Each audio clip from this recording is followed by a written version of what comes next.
Greetings, I'm Dike Rostant. Welcome back to the TTT News.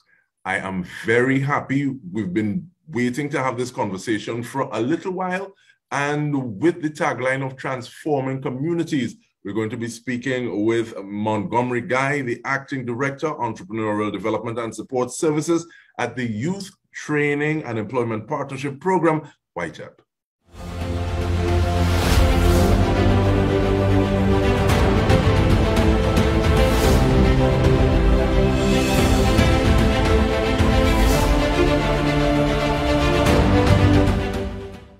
Thank you very much, Mr. Rostant, for having me on behalf of YTEPP Ltd.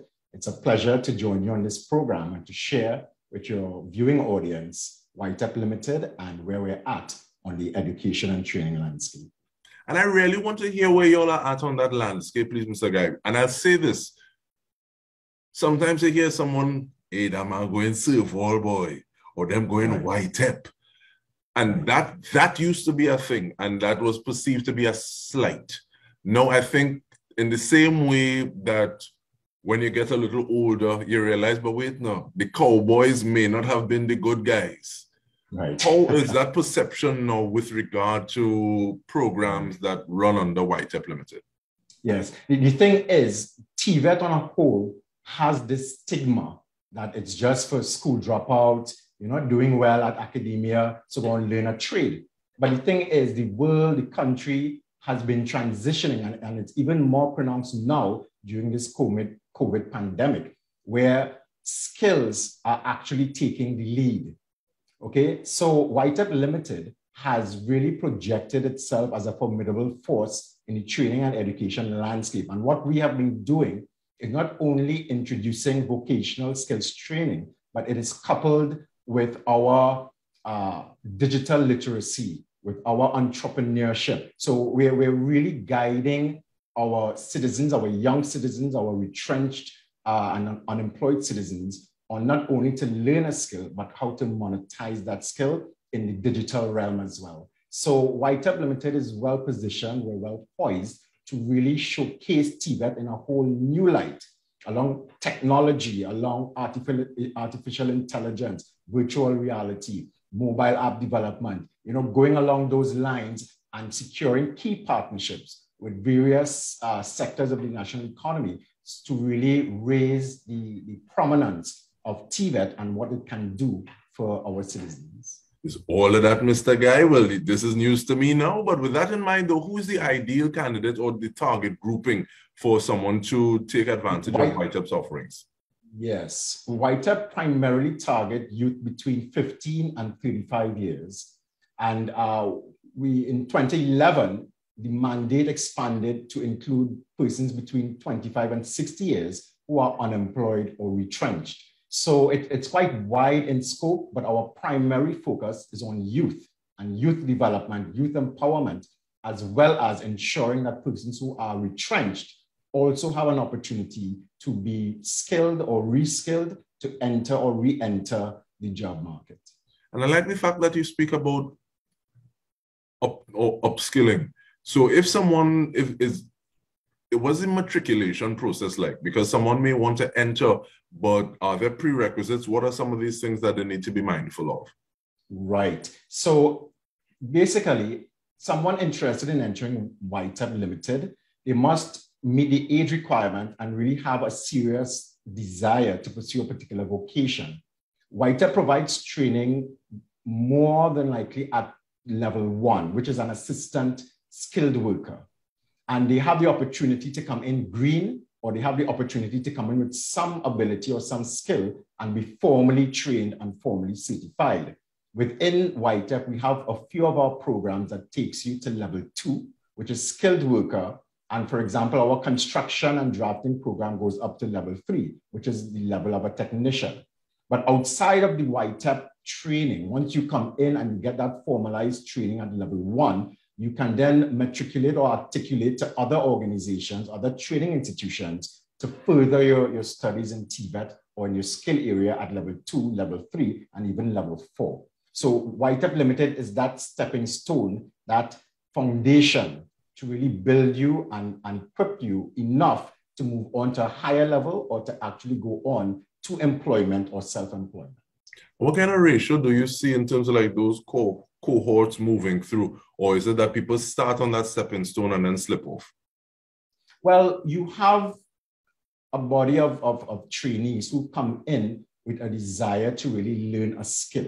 Sometimes some persons start off, say, doing sewing or a little plumbing as a little hobby or as a little fixing around the house. And then you realize like, hey, you know, this is something I have a particular interest in. You know, I feel I can do something more. So the ratio is one in which we have about 60% of our trainees who actually come in, train, become certified, and they either move on to employment or higher education to really zero in on their skills and advance the training that they would have gotten at YTEPP Ltd. And I really like the fact that this is a process that is certified. So because sometimes you have the situation of which is it, the chicken or the egg? Is it that you're going to be learning these things and then you just say, okay, well, I know them? Or is it that you're going to have a piece of paper saying that these are the things that have been learned? What's some of the feedback that you get from people who have used this as a stepping stone moving forward? It has been tremendous. And one particular success that comes to mind is a young lady who took on sewing as a hobby. She was actually employed in the marketing field. And when a friend of hers said, well, hey, you're doing this sewing thing for fun, why don't you go YTEPP and learn something, you know, really get the structure. So she entered the program, did the training, and interestingly enough, the pandemic came on. She lost her job, and she was able now to use her skills or monetize the skills in sewing. She began very early on in COVID to produce face masks to the point that she had to hire help. All right. And then as time went on, she expanded her product line and now has a full-fledged business. So the feedback has been, thank you, YTEPP, you've actually made an impact on my life. And that is just one example of many, because we would have had persons who were able to actually get jobs after their training. So they would have entered the facility as an assistant skilled worker and grow within that particular environment as they worked along other skilled workers and really sharpen their skills. And again, we have some cohorts of trainees who would have gone on to further education and training as a result of using YTEPP as that platform. And there's so many things that I want to continue asking in terms of like contributing to sustainable development. The thrust you spoke about, artificial intelligence. So I don't want to start now. Let us take the break and then we return and dive into these topics with you, Montgomery Guy, Acting Director at YTEPP. Stay with us. We return with more.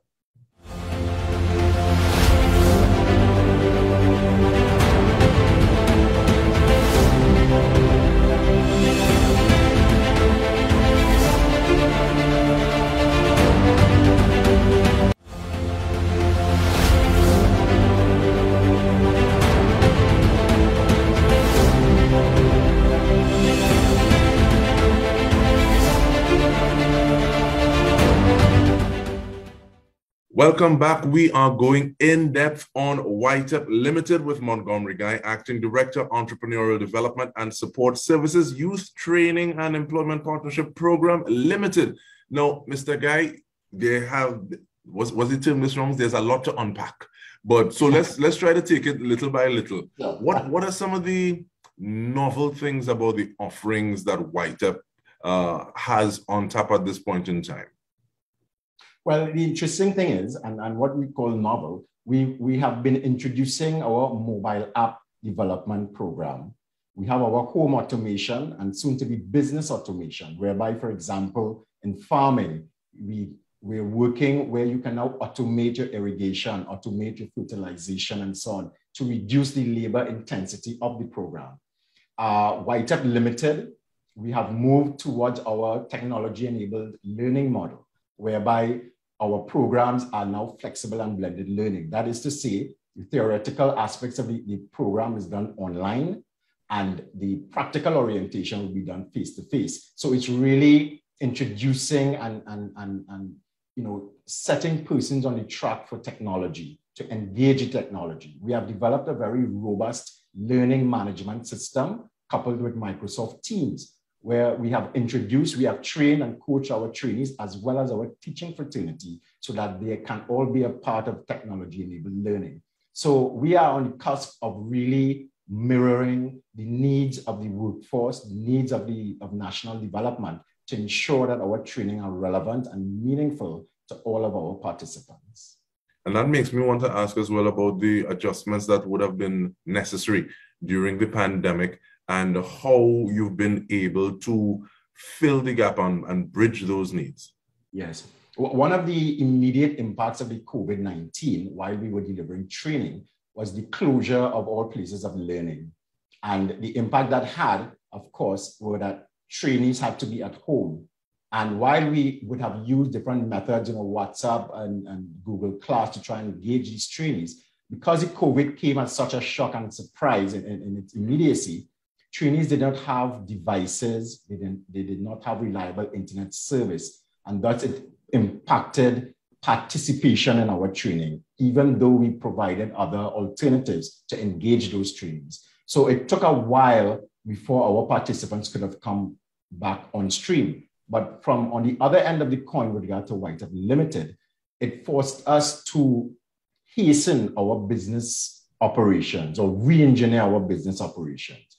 And this is what really led to a more aggressive approach to our technology-enabled learning, creating those platforms and accessibility points so that our trainees can come online and join us for the theoretical aspects of the training. Because TVET is practical in its orientation, once the government eased the restrictions, we were able to once again do the face-to-face classes and have those trainees really do the practical components of their training, get validated and certified. So in the very beginning, it would have been a challenge for our participants, but from the organizational perspective, it put us in a place to re-engineer our operations and actually make us more efficient and effective in our offerings and our training. Now, you spoke of participants, Mr. Guy. How is it that you get participants? So let me ask that a different way.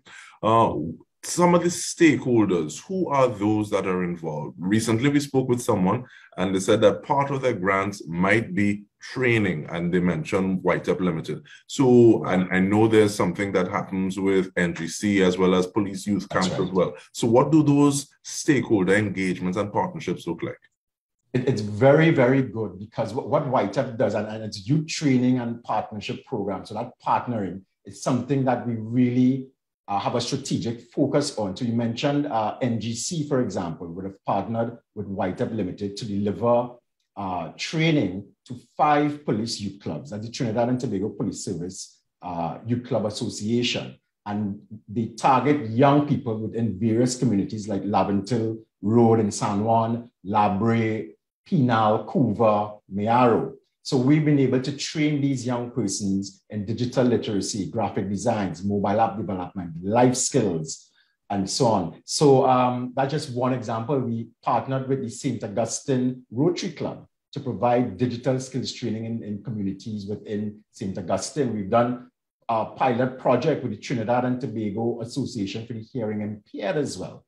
We've done training for the Private Special Needs Schools Association of Trinidad and Tobago, where we provided online facilitation for their teachers, instructors, so that they can impact very effectively their cohort of participants. So our partnerships have really been far-reaching for communities. On the industry side, we have partners such as Metalex Engineering Services Limited. We have Caridoc, Caribbean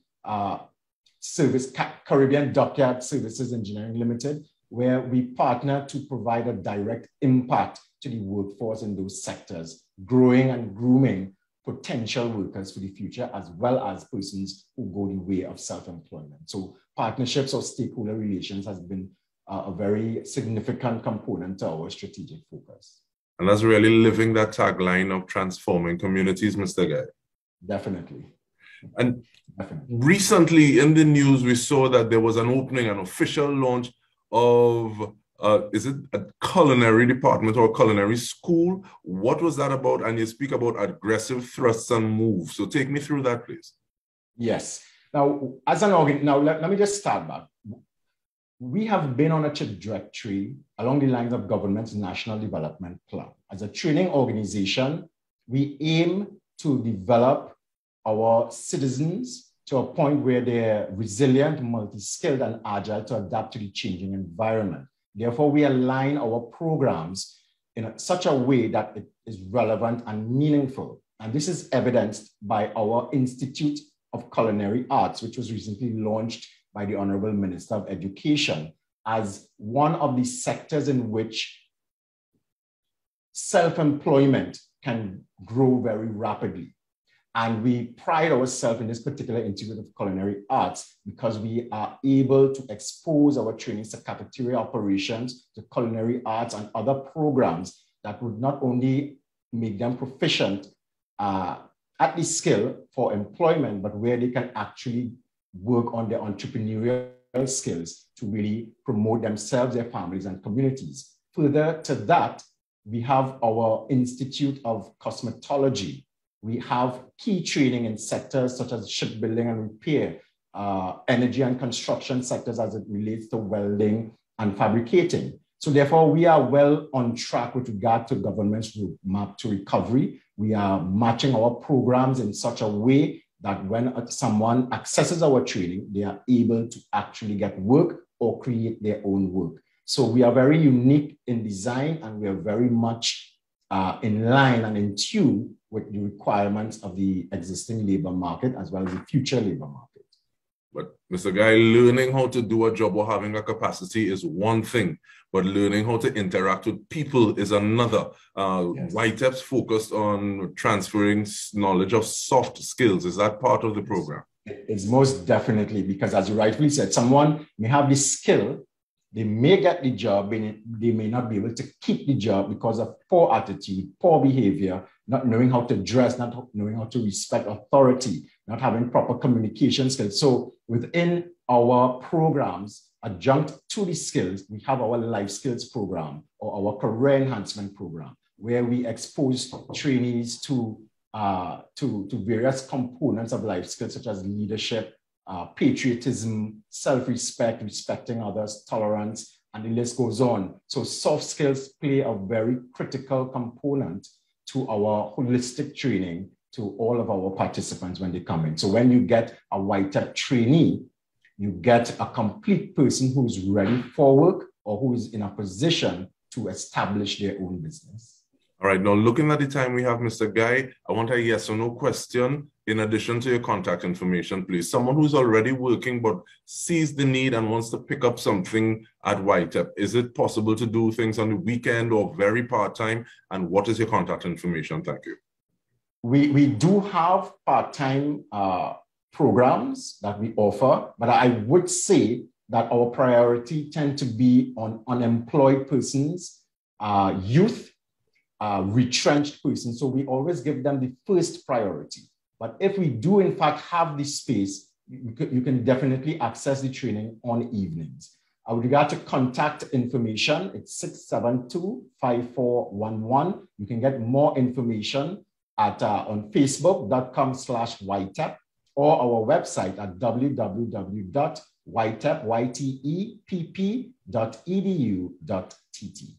Thank you so much, Montgomery Guy, the Acting Director, Entrepreneurial Development and Support Services at YTEPP Ltd. And on behalf of the entire TTT News team, we want to thank you for tuning in. This has been In Depth with me, Dike Rostant.